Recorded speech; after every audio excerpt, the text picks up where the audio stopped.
Hey guys, how's it going? My name is Arden, and today we're talking about Three Jokers number 2. So, for those of you that saw my review of the first issue, I did enjoy parts of the comic. I really like the artwork by Jason Fabok, who's going to be doing the whole series, and Brad Anderson. And I think the idea of three Jokers working together and representing different takes on Joker over the years is an interesting enough idea, uh, just like in the broadest sense. But as I said in issue number 1, I don't think Jeff Johns is the right person for this series, unlike artists Jason Fabok and Brad Anderson. And book number 2 does not sway that opinion. Karsten Logan, try to be calm. Thanks for joining us in chat. But yeah, personally, I think I was largely disappointed by this book, especially. And given that this series is not going to be terribly long, I really don't see the point of all of this, especially given that this stuff has been teased since all the way back in Darkside War. Carlton Alexander says he's a big Batman fan. Well, I don't think this book totally lives up to it. In a lot of ways, it follows a lot of moves of the Joker War, and it's nutty that DC wanted to publish this at the same time. John DC, thanks for joining us as well. Try to be calm says, who are your favorite writers? Well, not Jeff Johns, but I guess that's a question of like in a broader historical sense and present day. Really, that's like a whole video, but like off the top of my head, I really like Grant Morrison. I think I've shied away from Alan Moore as I've gotten older. And contemporary writers, I really like. What's his face? Oh man, Charles Soule. Blanked on that name for a second. Tom Taylor comes to mind as being consistently great. Gail Simone usually is a lot of fun and like as a more modern writer, I guess. And there's more. G. Willow Wilson's great. Saladin Ahmed. But I'd have to spend more time for a definitive list beyond that. Carlton says you should see my Joker blanket. Well, that's cool. John DC says, so is this book canon or not? I think increasingly it's clear this is sort of a side canon thing for now, but maybe it will have lasting. Oh, Mr. DC Comics has a good way of saying it, and yes, I am back. It's not canon unless it becomes very popular. I think that's about right. Or like unless they're doing some big sweeping change that will bleed into the modern story. Karsten Logan says, I had a theory that there is a fourth Joker. We'll talk a bit about that because they seem to be teasing that pretty heavily throughout this book. I'm not sure if that's going to be the end result, but it certainly seems like that's what the Joker's plan is at the moment. Or I guess like a fourth Joker after the third one already died in book 1. But that's a whole other thing. The Shadowcatcher says the storyline is confusing. Was it canon? Well, we just talked about that a little bit, but yeah. It is confusing. I agree with that. John DC asked an interesting question. Who's your favorite letterer? Well, Rob Lee, who actually happened to letter this book, but I was thinking of him when I saw your question before I even knew that. I wanted to check and confirm that. Try to be calm says Grant Morrison is great, as is Hickman in my opinion. Alan Hickman's also a solid choice. I really like what he's doing with the X-Men. I like what he did with the Fantastic Four. And with the Avengers and Secret Wars. So he's pretty great too. And a lot of his X-Men crew, from Leah Williams to Jerry Duggan and that whole group are all pretty consistently great over in the X-Men department. Other letterers, Napolitano is pretty great. The thing about them is they seem to be a consistent group that do a lot of books. So my favorite writers are some of the more popular writers whose names I see a lot of, but they all pretty consistently do a great job and have a lot of creative effort, especially in like books like this. It's got good lettering. I'll give it that. I think I like more simple straightforward letterers like Rob Lee over some of the more creative ones you see in like the more offbeat books or indie books. There's something to be said about Lee's straightforward blocking and use of creativity only in situations that call for it. You can read a book by Lee or Napolitano where they really don't do anything with their lettering because they just want to deliver the story in that moment. But then a book like this with the Joker has a lot of dynamic lettering, and we'll play around with it because that's how that clown works. um,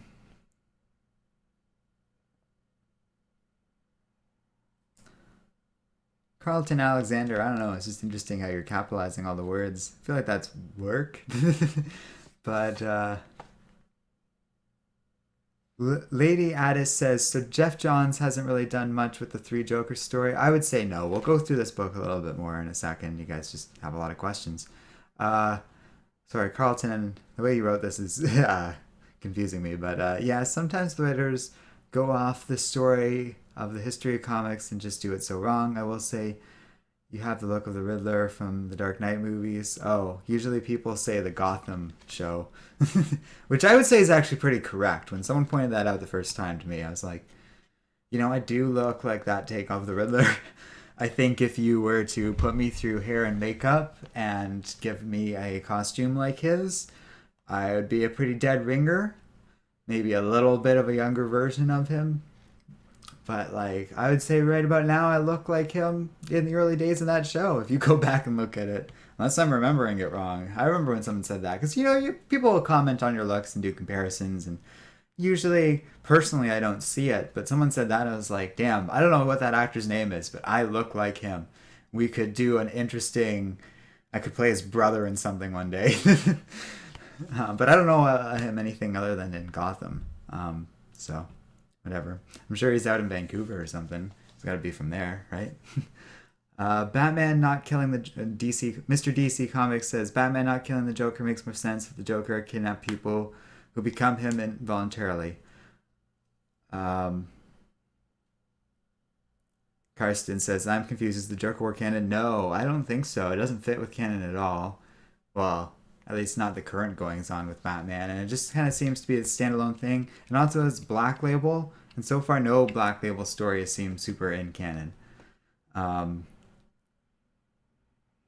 Lady Addis says she thinks it's main canon.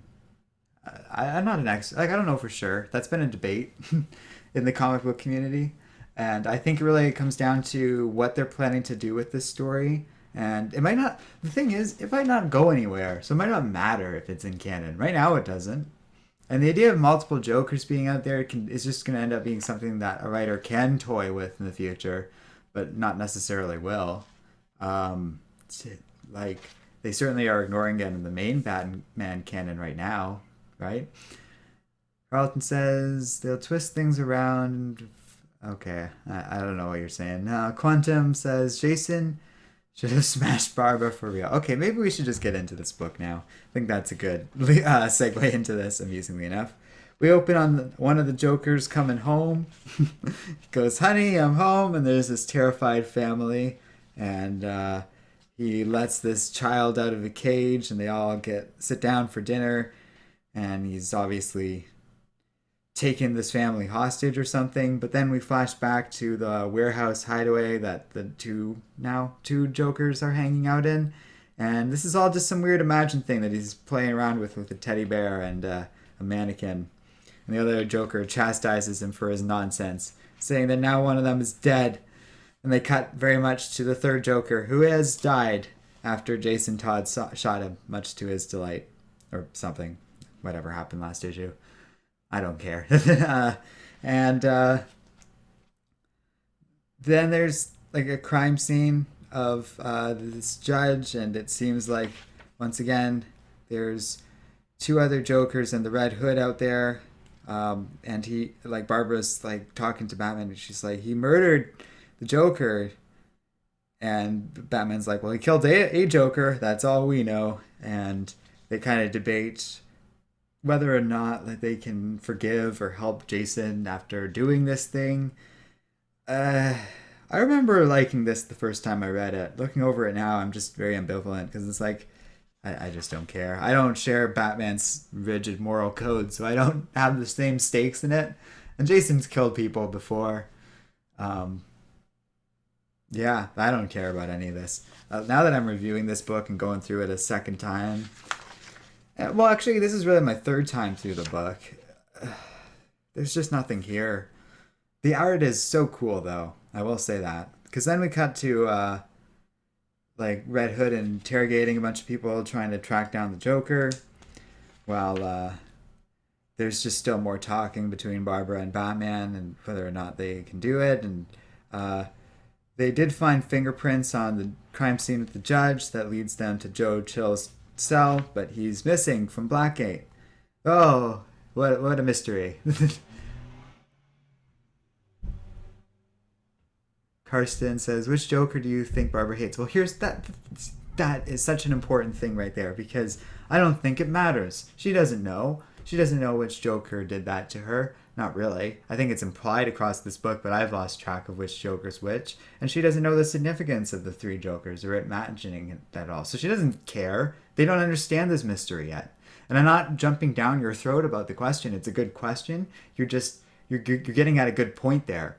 That I don't really get much of a distinction out of the three Jokers. And I think part of the problem is Fabok really doesn't draw them separately, because this book looks good, and like Batman smashing into Joe Chill's cell and being all emotional about it is something, I guess. I also don't care about Joe Chill anymore, because that's also overplayed at this point, but whatever. I don't like this book, if I haven't made that abundantly clear at this point. Jason Todd uses, like, having interrogated those crooks, comes across some Joker hideaway, and he finds a pool full of dead people. And I think the idea here is that, like, this is the Joker's experimenting and trying to convert people into being the Joker, which is a pretty cool moment when Jason then gets knocked out by the two remaining Jokers and wakes up all tied up with, like, a smile painted on his helmet. And I thought for sure, oh, like, they're not gonna crowbar him, but they do. They're gonna try and convert him into the next Joker or something like that. And they kind of toy with that idea here. So then we cut to Batman and Barbara coming across to the same place that Jason found, with all the missing Jokers. Or not all the dead people in the pool, I should say. And they all get up and start attacking and laughing, and they've been, like, jokerized. And you know what this is? This is the Joker War. They did the same thing in the Joker War. So I don't know what the hell DC was thinking putting these books out at the same time. That is such a blunder. But anyway, so now I'm completely checked out of this book.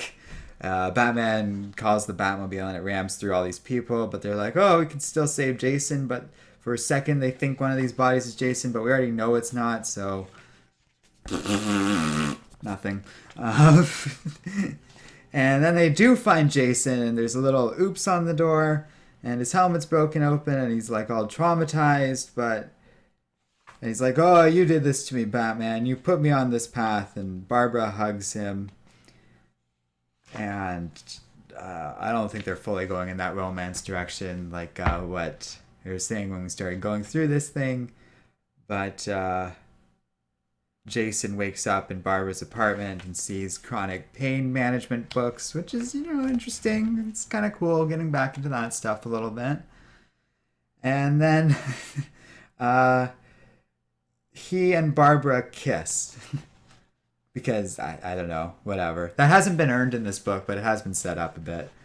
And then we see Batman kind of looking over various Joker footage and trying to discern the different Jokers over the years. But like I said, I don't really get the differences between these three. That hasn't been well explained at all.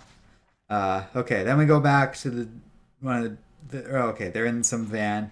And Joe Chill wakes up with one of the Jokers saying, like, oh, wake up, I got a question for you. And he's got a camera and he's filming Joe Chill, and he just says, like, why did you really kill Thomas and Martha Wayne? Geek Kendall tendencies? No, this is book 2. Significantly worse book.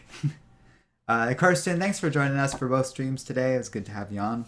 You had some good questions throughout both. Well, especially throughout both.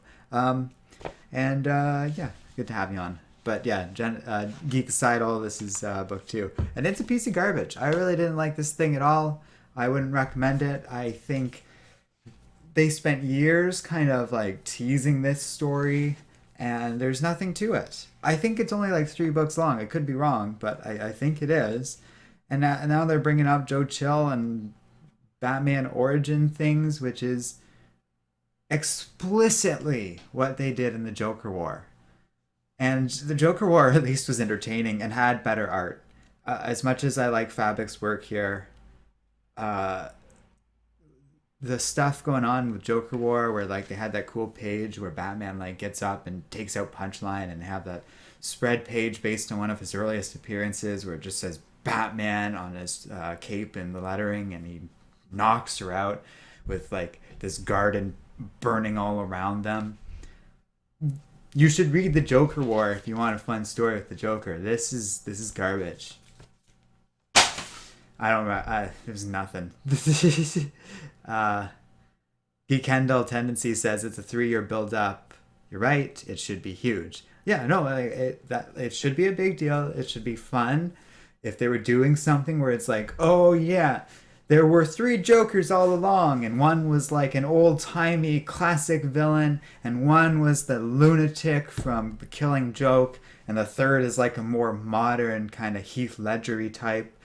That's what I expected out of this book, but I really don't get that distinction from the 3. I lose track of which is which. Y'all ask me which one's The Killing Joke. I don't know. They said it in the first book, but I can't tell you which one was which in this. I think it's the dead one, but I don't care. And I think the dead one is also the one who beat Jason Todd to death. And this book's boring. Jeff Johns is wildly incapable of doing this book. You know, he was good at reinventing Green Lantern stuff, and he did have some fun with Justice League. Hey, Anubis T800, good to see you in chat again. But overall, like, I found this book profoundly disappointing. Lady Ada says, plus they don't seem to tie into the consequences of the Perpetua arc that's still ongoing. Well, and that's an interesting thing, because Joker War does connect to all of that stuff with Perpetua. It explicitly takes place before that, because if you read the Justice League tie-in, they talk all about how Nightwing's got his memories back, and he literally just got his memories back, which happens in Joker War before the events of Death Metal happen. Like, that's explicitly spelled out in the story. So that stuff all links together, and all this 3 Joker stuff doesn't really seem to matter. And when we think about, the only thing we have to consider is it is canon in Darkseid War, but I don't know, it'd be more interesting for some other writer to take a better stab at this. So maybe it is canon. It could very easily fit into the timeline, but it doesn't seem like it matters anyways. Like, what story has happened so far? And I don't really see how it connects to the Joker War. Like, is only one of these Jokers going to survive, and is that Joker then going to do the Joker War thing? Or is this take place after the Joker War but before Death Metal? Or does it take place after the Death Metal stuff in the new multiverse, which we're not supposed to know anything about yet? Or is this part of the new multiverse? That makes the most sense and has the least troubles when it comes to continuity, but it is also pointless. But it's pointless to begin with. What Mr. DC Comics said earlier in stream about how it's only really in canon if it's popular. And this has sold well. But I don't know if it's been like super popular and if people are like, oh, we're going to be talking about this story forever, because what's there to talk about? If you like this story, like, I don't even mean this in an overly critical way. This is one of those moments where I love to hear from people who disagree, because it's like, well, what do you get out of this story? Because I get nothing. This is a full clone conspiracy situation where it's just like, this is garbage. And I'm definitely going to get the next book because I'm curious what's going to happen. But that's like part of being a reviewer, because I like talking about this in a certain way. But it's junk, and going through it like the 3rd time as part of this review, I had the least amount of patience for it. It's a lot of dialogue and talking, and so empty and so pointless now that I know like the full extent of what the book's beginning, middle, and end was. So wherever this story is going in its next issue, I threw it all the way over. Like, it's pretty far, but I kind of deliberately tried to do that near the end of this video because it is doing a thing. But then we got talking, so whatever.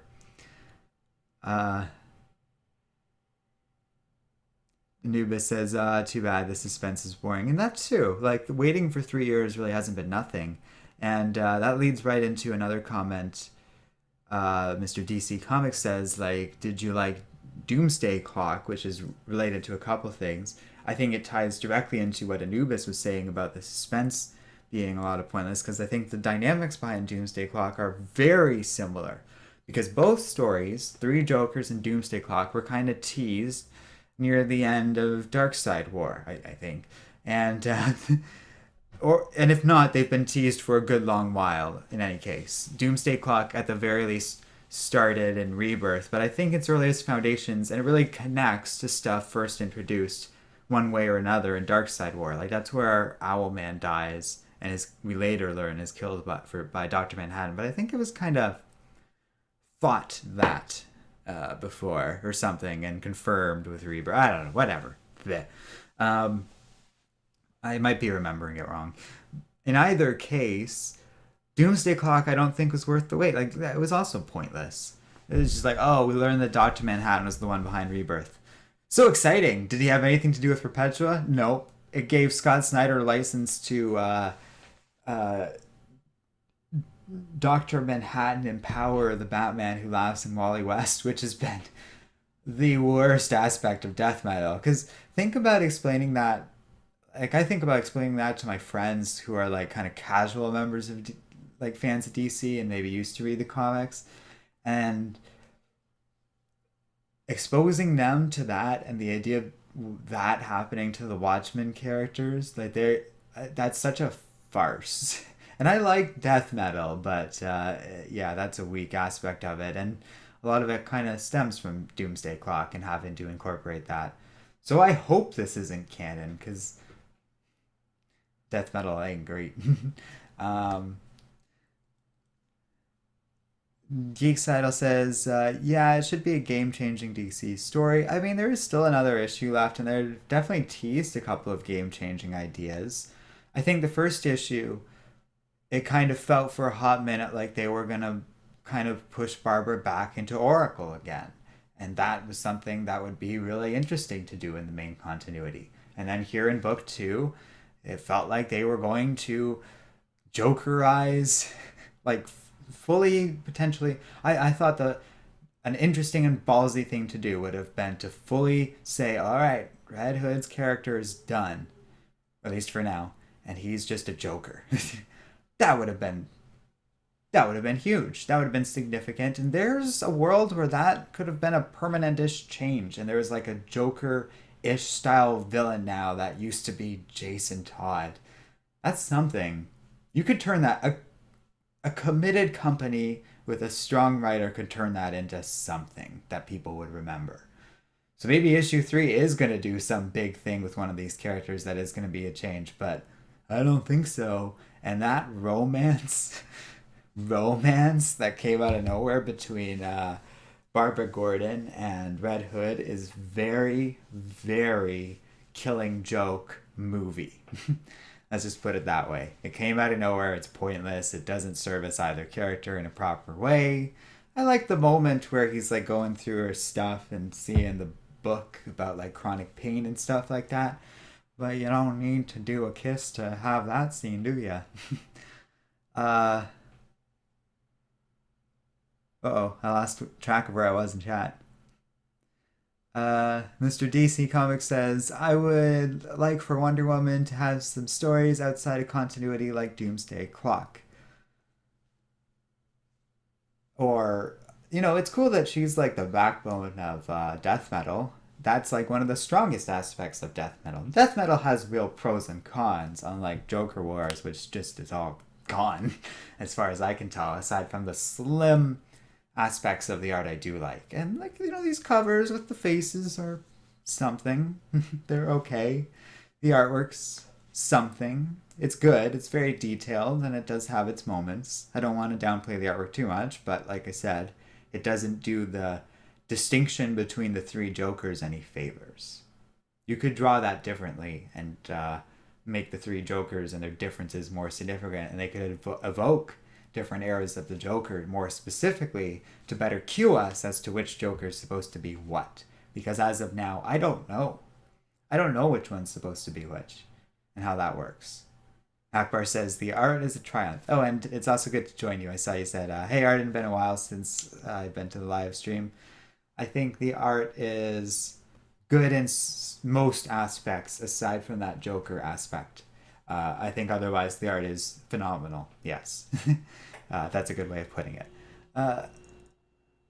Bob, which I don't know why I like your username, says, honestly, if Johns wanted to make a love letter to Red Hood, he should have promoted this story in a Justice League issue. Disappointed.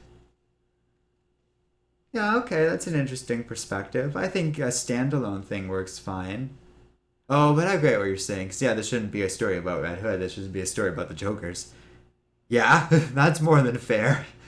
They spend so much time talking about Jason's character in this book in particular, this issue in particular. And it's like, that's a huge misfire, too.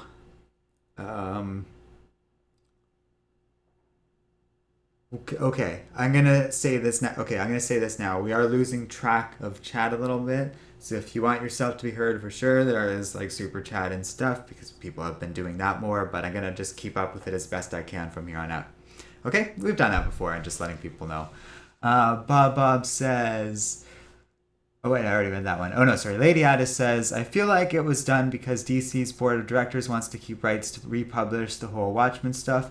Certainly that's true, but there's ways of getting around that I think DC has already managed, unless they finally took the Watchmen graphic novel out of print to start doing these things. Honestly, I'm not against the idea of bringing Watchmen characters back to do stuff like Tom King's series on Rorschach, which I haven't bothered with at this point,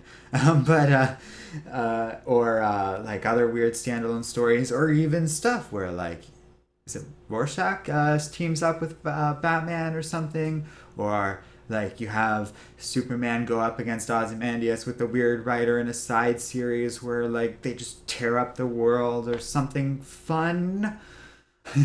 Even like the Doomsday Clock story, I'm not against the idea.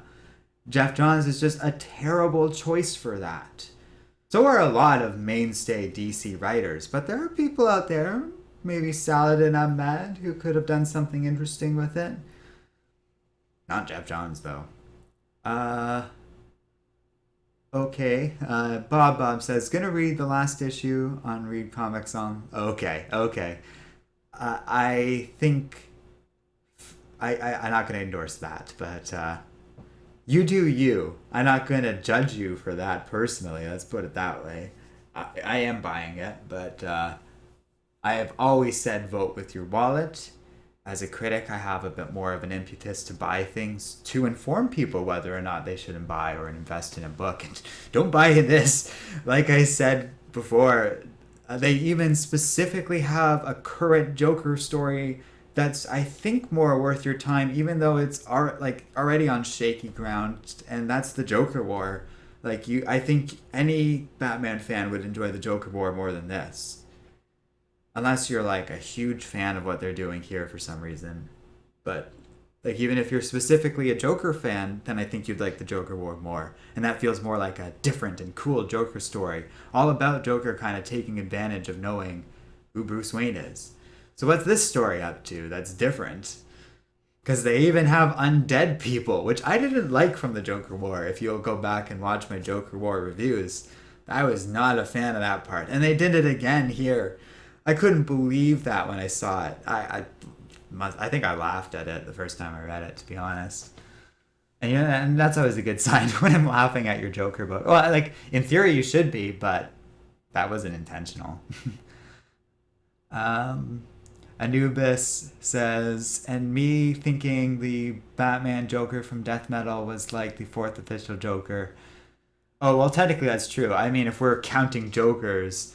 And because I put the fourth Joker thumbnail because it was teased in this book, but technically this would be the 48th Joker or something like that if we're counting alt universe types and that sort of thing. If you're talking about the Batman who laughs, I've always taken that as that guy ain't quite the Joker, or not even a Batman version of the Joker. He's something else entirely.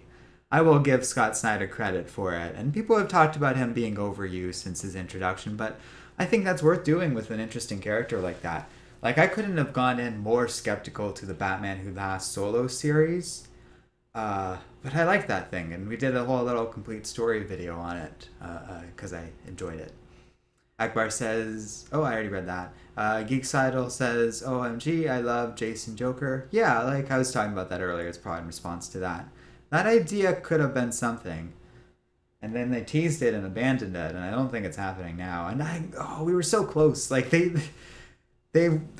dangled that right in front of our heads. So, like, the biggest thumbs down I can give to this issue in particular. Maybe it's going somewhere, but oh boy, so much skepticism on my part now. Akbar says, I'm super excited for issue 3. I've enjoyed this book so far. And hey, no hate to people who like this book. I just really, it's just... okay, he says, the kiss was just two damaged people reaching out. Barbara was just showing him that he's loved. They didn't bang or anything.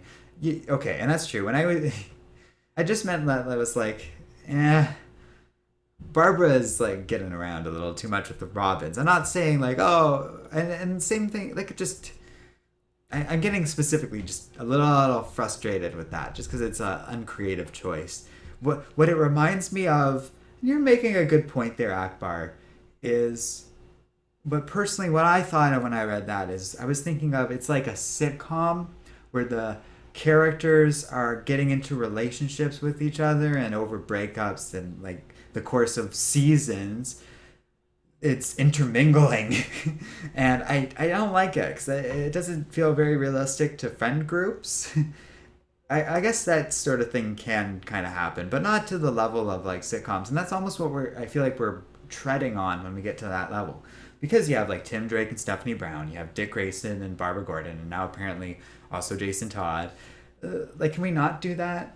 I am all for these people having like romance options, but they already kind of teased a love triangle with that and those guys in Starfire. Well, too bad. I'm streaming. I don't know who that is. That scared the crap out of me. Yeah. Okay. That's one of those situations where you live in an apartment with just a few units, so someone hits all the doorbells and lets it in, because I can hear my neighbors answering the door. But, oh god, sorry, that really threw me off. Whatever I was saying, I've completely lost that chain of thought. Lady Addis is saying, I love Multiverses End stuff with Captain Carrot. It's funny how that whole thing is quite good. We talked about that in Death Metal, and Multiverses End is like, I would say, the second strongest death metal tie-in we've got so far. I talked all about that book, but I love Multiverses End with Captain Carrot. Sorry, I got thrown off for a second. I thought we were talking about the wrong book. Tevia also says the art is amazing. Yeah, and he was just echoing what Akbar was saying earlier. Akbar says, I can see your issue with the Jokers. Maybe it's more a fault with the entire story idea. I think it's the opposite. I like the story idea. I dislike Jeff Johns. Akbar says, Fabrik is my fave DC artist. To me, his art is DC. I agree. And part of my frustration with this book is Fabrik is an excellent artist, and I don't think the story lives up to his artwork. So much of his time is wasted in this book drawing like Batman and Batgirl sitting in their vehicles talking to each other with the window down in the Batmobile. Like, what are we doing here? Dave Martinez, good to have you in my chat as well. Mr. DC Comics says, I think this 3 Joker story is going to lead to a part 2. Ooh, I hope not, personally.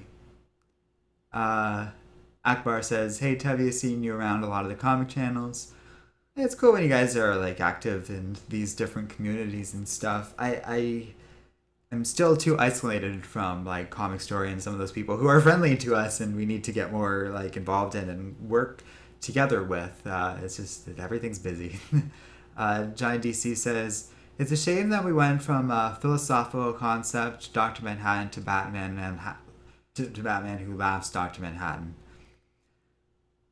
That's true.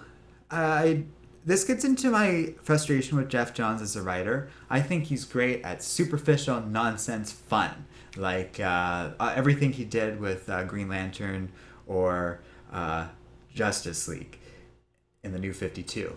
And that might sound like a huge insult, but it's kind of not. It's a writer playing to his strengths and introducing like an entire rainbow of Lantern Corps, or having the tenacity to do something really fun like an event starring villains with Forever Evil, which I just loved and to me represents like Jeff Johns kind of at his best. Even Darkseid War, which isn't as strong as Forever Evil, is that same kind of fun where it's like, oh, we're gonna just throw new god stuff at the different Justice League characters. I love that. I thought that was so great. That's the kind of thing Jeff Johns is good at. When it comes to philosophy, deep character stuff, I read his Avengers books recently for reasons that you guys might be able to guess if you are a fan of this channel. Oh, I don't want to give that away too much, but I disliked it overall. Because he kind of gets into some broader, more philosophical stuff, and he's terrible at it. I don't know if my standards are too high for that sort of thing, but I disagree because I feel like writers who tend to go in that direction, maybe like Grant Morrison, or maybe more indie writers like Brian K. Vaughan, have a better handle on character stuff or even philosophy, I guess. Or, you get writers like Ta-Nehisi Coates who can kind of get into more serious work very effectively. And you compare it to Jeff Johns and it's almost laughable. I would say Jeff Johns, when it comes to that kind of stuff, is more a Brian Michael Bendis kind of writer. And you got to use them specifically. And Three Jokers was a terrible choice for that. So, yeah, I don't like that. And then and Johnny DC was saying when it comes to him writing something like Doomsday Clock, which is, definitely more philosophical, I found Jeff Johns incredibly underwhelming. So for it to jump to Batman Who Laughs, Dr. Manhattan's, well, no, that's not better. And I kind of agree with you in principle, but still, because it's Scott Snyder and he's just going for fun, I like it more. That was a very long answer or response to what you were saying there, but it does hold together into a single cohesive thought, I believe. That is what I was trying to get at. David Martinez is saying too many dead people. Yeah, a lot of dead people. That's fair. Tevi was saying, I was hoping this story actually connected to the main DC universe. Oh, we talked all about that throughout this stream, but it's just true in general. Lady Ad is saying, yeah, Jason Joker kind of makes sense as a direction that Jason Todd would have gone if something horrible enough happened to him to bring that out of him. That's the thing about this, and where I get particularly disappointed is it fit his character. Akbar was saying it was like Barbara and Jason were finding this moment of comfort. I think it would have been a huge consequence to Jason killing the one Joker, and almost a follow-up to what happened in that alternate universe to Batman Who Laughs. How cool would have that been as a connective moment for Jason to shoot the guy, and then Barbara and him to be arguing, and then the gas seeps out and infects the Joker, Red Hood, becoming the Joker. I don't know. Would have been something. David Martinez says she could have shown she loved him in many other ways. And then chat also got startled by the doorbell, which is pretty funny. That does make me laugh. There are little things like that I can't really control for stream that I have thought about. One big thing that hasn't actually happened, but does happen outside of stream pretty occasionally due to reasons, is the internet would drop or something like that, or power would be lost. And because I kind of live in a relatively old building, this used to be a sewing factory actually. That could give away my location a little more than I may be comfortable with. But anyways, yeah, I'm not gonna fix it though. There's little things like that has happened. That's never actually happened on stream before. We've had little things where the internet drops for like a second, but nothing too significant. So if that ever does, well, there's no point in saying this now because it won't matter. Yeah. But you never know. That's the fun part of live streaming, I guess. And more so when we can finally get people in. But because I work in healthcare, it's gonna still be a while before I'm comfortable with doing that. Once I have a vaccine, though, I will, like in my veins, I will be okay with it. So until that day. um, but then like we it was just around the time when I started introducing some friends and various people I wanted to have on stream that the pandemic happened. But you guys will start to get to know some of them. Geek Sidle says Joker's at the door. Oh yes, but Akbar says very nice of you to address my questions. I got to bounce. Always a pleasure. See you soon. Well, Akbar, if you are still watching this 5 minutes after you wrote that particular thing, so I'm finally catching up in chat. It was good to have you on, or if you're watching this later, and it's always a pleasure to have you on as well.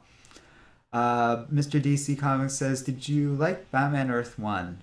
I think they're doing something current with that, right? And I'm not totally familiar, so I can't comment on it too much. I think I've heard good things, though, if I'm remembering this correctly.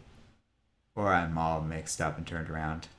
Anubis says, hey, it's alright, Arden. If you don't like it, I'm pretty sure you're not the only one. I'm not apologetic about this. This isn't an incident of me, like, these things are subjective, but I am firm in my opinion on this one. I did not like this book. And especially, like, the first time I read it, I was like, oh, well, any misgivings I had about the first issue were cemented in issue number 2. Second time going through it again, largely was just confirming my initial negative feelings. Third time, which you guys kind of saw me going through it with you for this review, I disliked it even more. And that's a bad sign.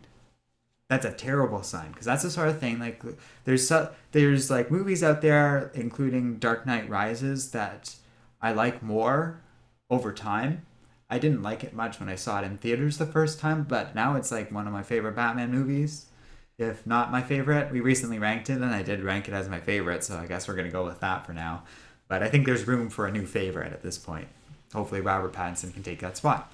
But the stories that are the opposite, that you come to appreciate less over time and less upon review, that's never a good sign, because that means, like, whatever initial fun, like, I got from the artwork and stuff like that, was hiding the problems with the story and its structure and its artwork. And from a reviewer perspective, there's issues here.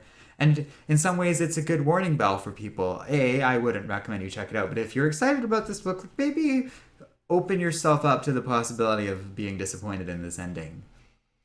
As someone who, because as someone who reads a lot of stories, reads a lot of Jeff Johns books even, like, I'm just sitting here with an invisible bell, ringing that alarm. Ding dong, ding dong. That's what the doorbell was for. See, it was intentional all along.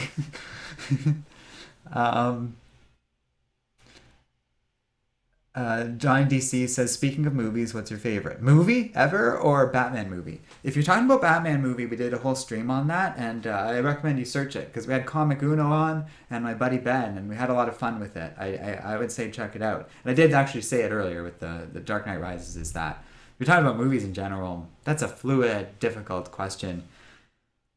I don't even know. I think that would change a lot over time. My favorite, yeah, I don't know. Oh yeah, you are just saying movie overall. Mm, I'm trying to think if there's one like, oh, I can just watch that again and again and I love it to pieces. That was probably The Dark Knight once upon a time, but at a certain point there is diminishing returns with that, and now I'm not entirely sure. Hmm, it's a good question. I don't think I fully have an answer or an easy one. Maybe like Mildred Pierce or something like that from way back in the day. It's a weird, like, that's a neo-noir film, but God, it is fun. I haven't seen Whiplash. Johnny DC is just saying that in chat, but that's interesting. David Martinez says Jared Leto is returning as the Joker. Your thoughts? And then a little crying face, because he probably knows my thoughts are negative. If they're doing it for some HBO thing, then I'm totally fine with it. If there's a Joker to bring back, it's what's his face from the Joker movie, Joaquin Phoenix. He got an Oscar for the Joker doing that movie, and I didn't love the Joker movie, but I loved his performance in that movie, like for sure. Um, that's one. Here's the problem with the movie question: is I just read a book all about 1999 and all about the crazy movies that came out there. And I also read a book called Going to Pieces about the rise and fall of the slasher film era from like 1978 to, well, really like when Scream came out in the mid 90s. Um, and that's completely destroyed my perspective on film because now it's just like those are the movies I'm thinking of, but I was like, are those my favorite? I do love horror movies and slasher films, Ready or Not, and that sort of thing, but I don't know if I'd call those my favorite movies. In some ways, I have a lot of love just for like Aladdin and the Disney classics because those are great. um, Johnny DC says Whiplash is his favorite. That's a good example of one because I know enough about that movie to understand it. For some reason, that reminds me of Birdman, and I like that movie too. I like really stylish, weird movies like that. But I don't like a lot of indie movies because I've mentioned a few there, but that's it's like horror actually. I kind of like the Diamonds in the Rough or like the really trashy slashery stuff that are just like you got your 12 Friday the 13th movies. You know, I'm not a screenwriter or anything, but me and my buddy have toyed around with that idea. If I have a dream out there, I would love to write Friday the 13th, the 13th. It's nutty they haven't made that movie. And really, they're just, it's going to happen once they figure out that court case that stops them from making any of these movies or creating new content for the Friday the 13th game. I hope that legal issue gets figured out. Because think about how frustrating that is. They got to 12 Friday the 13th movies. And a lot of them are great. But I don't know if that's the wrong thing to bring about when you're talking about favorite movies. I will tell you one thing for sure: Godfather, Gone with the Wind, Citizen Kane. Those kind of popular choices. Like I like Godfather, but a lot of that's not like my favorite movie or anything like that. I think it's more complicated than that. You know what it might be, and this is complicated because people misread him, but Pulp Fiction is like a transformative movie, but also entertaining and ambitious, and gets into the wild zeal of fun you can have with film. David Martinez says Friday the 13th 2 Electric Boogaloo. That's not its title, but Friday the 13th Part 2 is great. I like that one. Because that's the one where the final girl is like a psychologist and uses that against Jason. That's so great. And it's the first Jason movie, for those that know that franchise. It's a personal, not favorite of all of those, but I do rank that one real high. Probably higher than most people, just because I was like, oh, I mean, it doesn't have the hockey mask, so it's got some issues, but I like that ending twist that I just talked about. Oh, I guess I just spoiled that movie hard, didn't I? No, Dry DC is saying watch Whiplash. It's brilliant. I know all about it and stuff. I just that's one I haven't gotten around to watching. I could easily do so though, so I should probably do that at some point. Um, Anubis says maybe the Batman series on HBO with the return of Ben Affleck and Jared Leto has Joker maybe be good. Sadly, Jared Leto and Joker is not very much my favorite. That's about how I feel about it. Okay, so it is an HBO series. I'm not against that idea. And I'm really not against the idea of Ben Affleck returning and them having some fun with that. And maybe, yeah, let's try Jared Leto in a more fun context. I really don't like all that skeezy stuff about him, like sending castmates dead rodents and stuff like that. That's so unnecessary for the Joker. And everything about Jared Leto's Joker was just unnecessary. And I think I'll leave it at that in terms of Jared Leto. But Anubis says, I would say my top three. The Thing with Kurt Russell is my favorite. Okay, that's a good favorite. It's hard to consider relative things, but that's probably one of my favorites. See, this is the thing though, is I forget things. And then there's weird gems. Like I love Tremors, but it's not a favorite. But it just reminds me of that because I associate those movies. But The Thing's great. A lot of Carpenter stuff, like Into the Mouth of Madness, I really like. Obviously, Halloween's got a special place, but I wouldn't really call it a favorite movie. It's kind of dated, but it's got like its place in history. Speaking of horror, Rear Window's really good. Oh, Ryan DC is bringing up some other things. Do the Right Thing, One Flew Over the Cuckoo's Nest, A Clockwork Orange, Pulp Fiction, and Whiplash. A Clockwork Orange is a good choice, although it's not my favorite among Kubrick's. I'd say my favorites either 2001 or The Shining. I really like The Shining. That's another high choice, but I don't know if I'd call that my favorite either. I definitely have a horror bent, and we've talked a lot about doing more horror stuff on this channel actually, because it's so interspersed with comics and it is rooted in comic book history, uh, and present. Um, but that's another discussion for another day. But it is related to this stuff. There's horror elements in here, and that's the parts that I kind of like. But it just zombies feel weirdly skeezy in Batman's world, and I don't know why. It just feels like it's out of his element. It's like when, like I like when things get vampire-y in Batman's world, but vampires and that sort of thing kind of fits in with Batman. For some reason, I don't think zombies do. Maybe that's just me. Anyhow, what? This was supposed to be a short review. I just looked at the time and it's longer than the death metal one, which was like 5 books. I knew Joker's was going to be a long talk. David Martinez says, what do you think of Freddy versus Jason movie? I view it similar to Alien versus Predator in that it's just kind of lighthearted fun.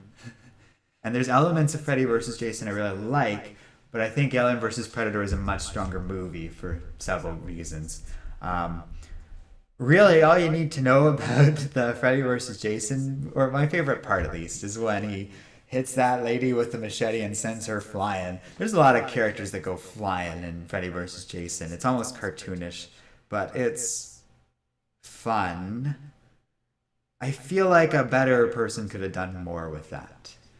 But I do like it. It's kind of like Jason X, where it's like, well, okay, we're clearly just having fun at this point, and we're going nuts with it. I like the whole Friday the 13th. I think out of the big three, which would be like Halloween, Friday the 13th, and Freddy, well, A Nightmare on Elm Street, but you know, Freddy Krueger. My favorite's probably Friday the 13th. I gravitate the most towards it. It's the one I was exposed to at the youngest age, so it's kind of my franchise, and I know those movies best. Can kind of tell you most about each of their parts. Uh, Halloween's a lot more inconsistent, even though it has its moments. And I really like the 2018 Halloween. Like, I love that movie. I listen to that music sometimes. Like, I would put it on when I was reading that Go Into Pieces book. Anubis says, hey, why not make another channel on the other side and call it Horror Island? Joey and I have talked about making another channel before. I'm very reluctant to do it because our channel's not in, like, a strong growth position as it exists. If our channel was, like, building, I'd be all for it. But what Joey and I really need to focus on is growing this channel. And I think horror is so adjacent anyways. There's no reason not to just... I'm not a big fan. I never really have understood the wisdom of having too many multiple channels. If we wanted to get into like straight history or science or something like that, that just doesn't fit in at all with this stuff, then I would definitely see the value in doing that because we have different audiences. And there's weird projects I do occasionally on my personal channel that I know aren't appropriate for here. But by and large, I try and see, like, most things I think are pretty applicable because comic culture and stuff that's been like adapted into comics bleeds so heavily into pop culture at this point that I feel pretty comfortable doing anything from either two. We've done Cloverfield on here, no one batted an eye, so like the Cloverfield paradox, I guess I should specify, but we were talking about the Cloverfield series as a whole for that video, and it was fine. Like no one even said a word in complaint. I think because Cloverfield has been adapted into comics even anyways. Most franchises have. All these ones we've been talking about from horror, they've shown up in comics somewhere or another. Giant DC. Not that I'm against the idea. I just was like, well, or we can make videos called like Horror Island, and it would be very easy to augment our logo to do that in a fun way. Uh, so maybe that's an idea for the future. Unfortunately, it's pretty late in October to do the Halloween rollout now. uh, like, because that'd be great for this time, but maybe I can kind of pencil that in for next October. We can do something kind of special for that or something.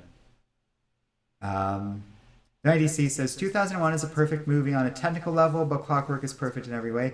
Well, you have a very strong point there because 2001's got like really cool things it's doing, but it's like ephemeral and weird and has a very unclear ending. And Clockwork is like very structured, but like it's got like its Kubrick things, but there's a very clear cut theme and like there's a story there.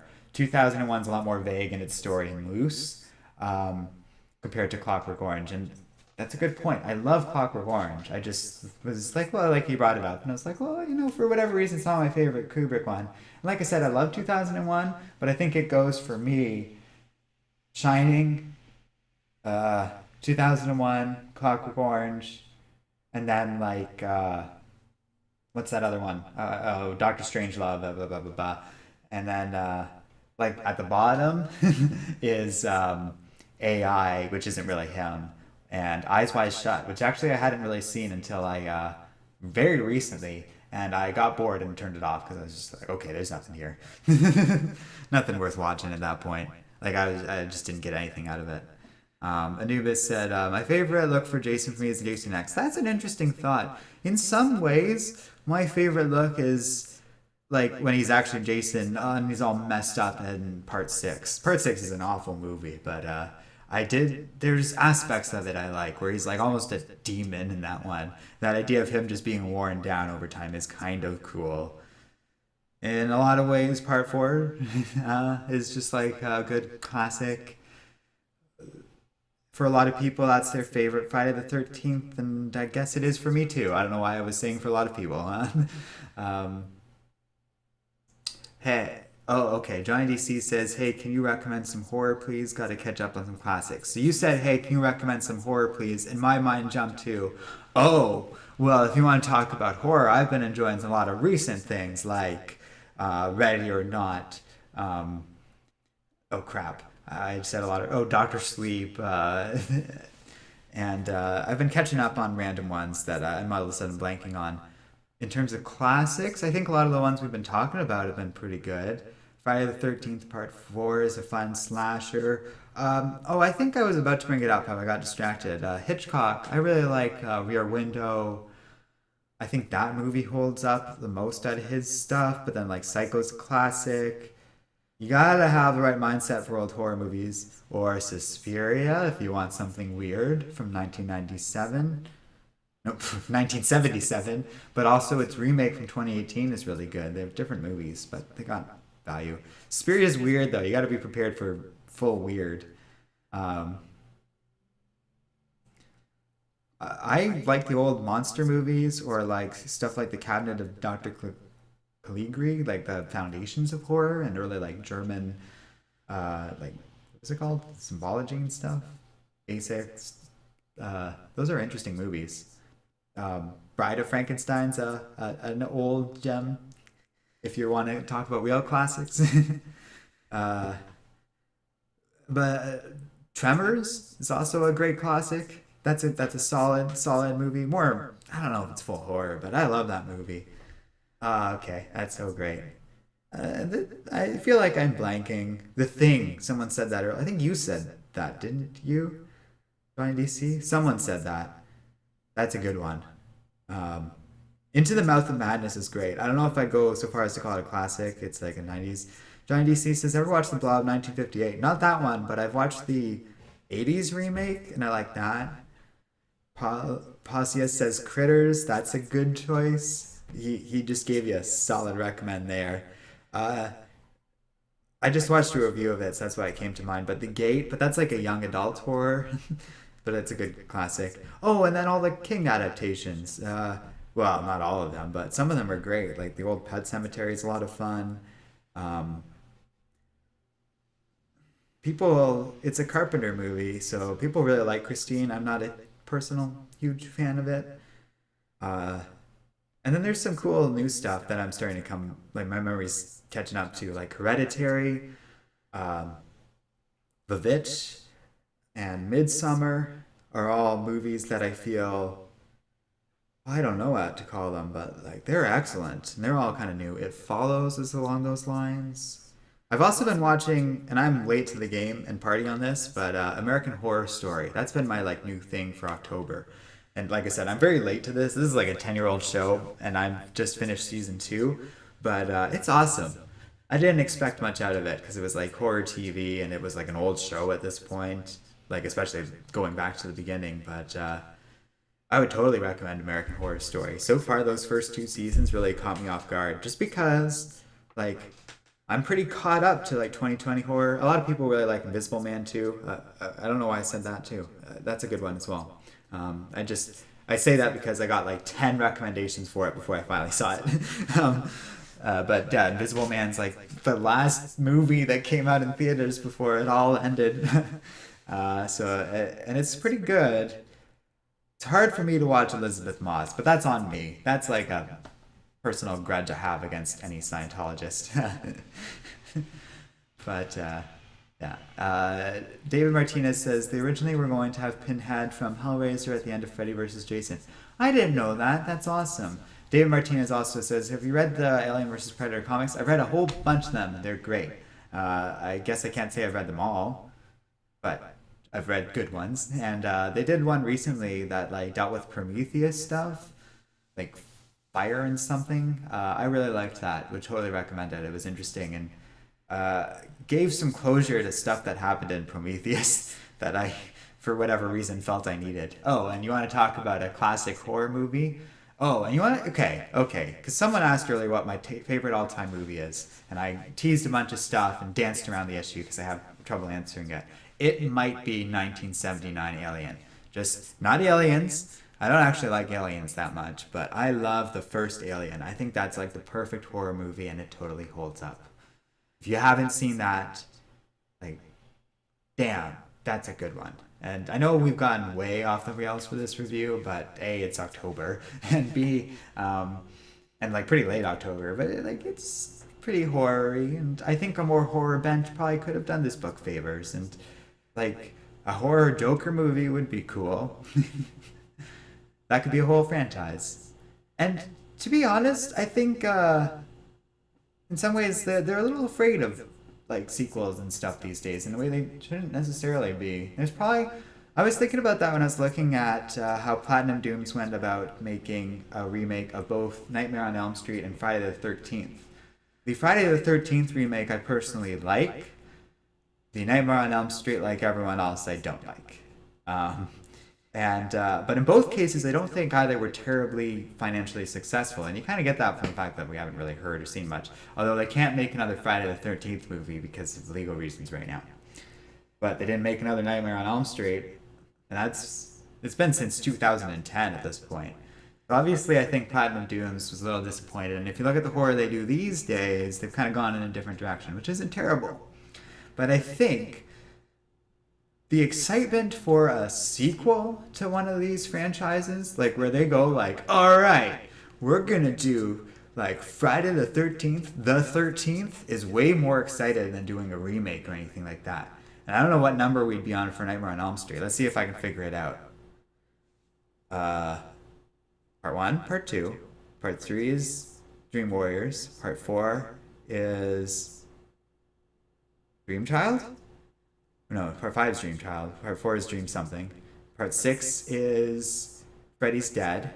Part 7 is the Wes Craven one, right? So 8, so it'd be 9. Like I think of Friday the 13th, no, Nightmare on Elm Street Part 9 would be more exciting. And like Halloween, they have already rebooted it successfully, so like a Part 2 is coming, and they're doing a third one, and people are like, oh, and then it's probably going to be it. I had someone tell me that the other day. I was like, I don't think that's it, especially if it's successful. I think they'll just keep trying to make Halloween movies for better or worse. But building on it probably excite people more than the remakes ever have. The last like remake that excited people was one of the first, I think, which was the Texas Chainsaw Massacre, and that worked more than like the average remake. Deanna DC makes a good point about how we can chat about movies forever, which is true, because a lot of these are stuff I've never talked about before. David Martinez says, I thought it was very cool that Jared Padalecki was in Friday the 13th remake. Big fan of Supernatural. How about you? Yeah, I mentioned how I'm going through American Horror Story. I've seen all of them Supernatural episodes. Okay, we could chat about Supernatural forever. But I'm not caught up on the latest final season or whatever. No longer the final. I don't know what's going on with it anymore. And I think I finally got burnt out of the show late in the game. Right after God started rampaging around. I don't know.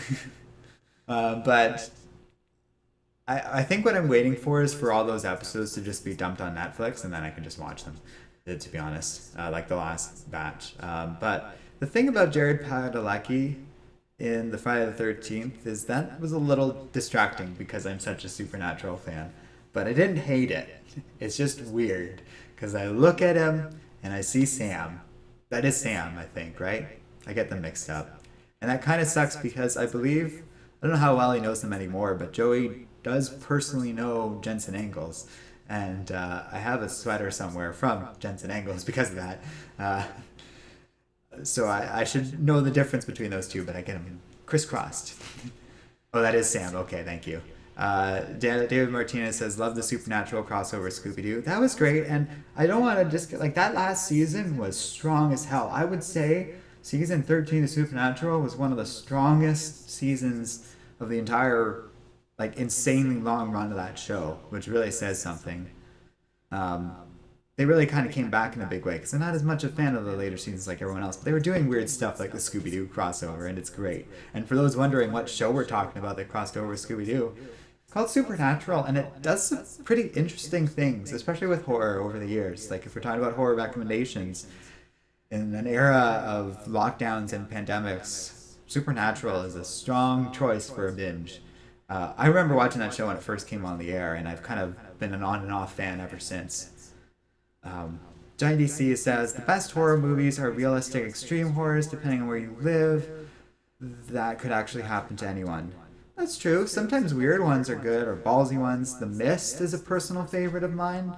I don't know if that's a remake or not, but the new one by Frank Darabont, like from before he made The Walking Dead, that movie and its ending is so good. I want more ballsy horror movies like that.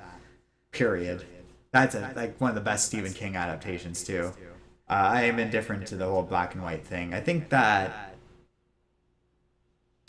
whatever. The thing about it is it was like Frank Darabont, like he wanted it to be black and white, but then the studio said no, it has to be in color. So then he filmed it for color. I think if it was made intentionally with black and white, it would have been a slightly different movie. So I prefer just the color one, the way that was kind of released and supposed to be made, even though some people prefer, there is a black and white version, director's cut available, but it's not a director's cut, it's just literally a black and white version of the main movie. But if you want a classic, The Mist is a classic. I guess it's a little new to be called that, depends on what you call a time frame, but I'd say that's old enough now to be like a 2000s era classic. And it's rock effing solid. I'm a huge fan of that one. David Martinez says The Mist was great. Yeah, it's good. No one give away nothing in chat. Don't you do it. That's the one spoil. Like that's such a terrible spoiler to give away. Don't do it. I'll delete any comment that does that. But okay, now we're at an hour's length, so I think we'll leave it at there because you guys are right. I can talk about horror in general.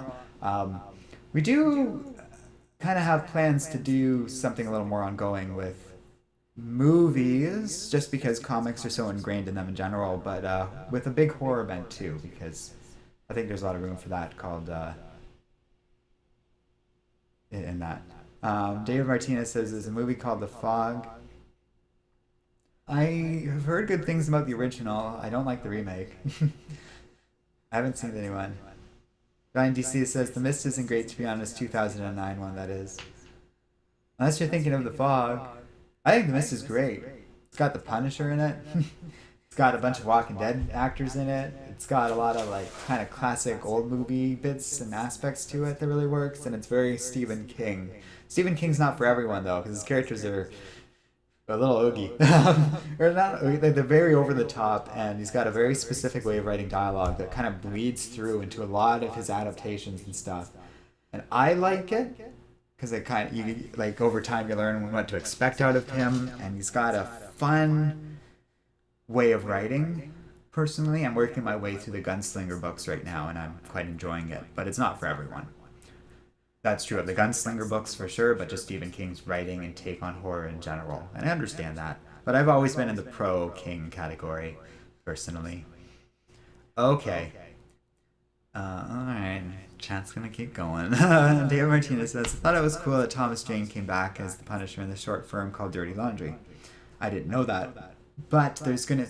Sorry, I didn't know that. But there's gonna be a lot of actors and stuff like that randomly returning to characters like that in Marvel's What If series, which is pretty damn cool.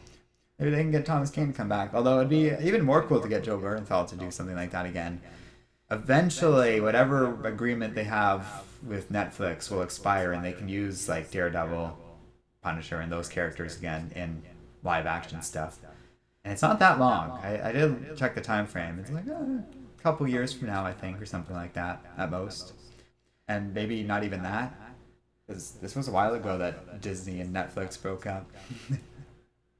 Yeah. Okay, I think we'll leave it at that. But thank you so much for everyone who stuck around and joined us in chat. It's always fun talking about Joker stuff, even if this review ended up being hilariously long. And yeah, we'll see you guys next time here on Comic Island. Once I get the streaming window back open, because I accidentally hit the, like I minimized it. There we go. Alright everyone, you all have a good evening and enjoy your weekend. I'm going to enjoy my Friday night.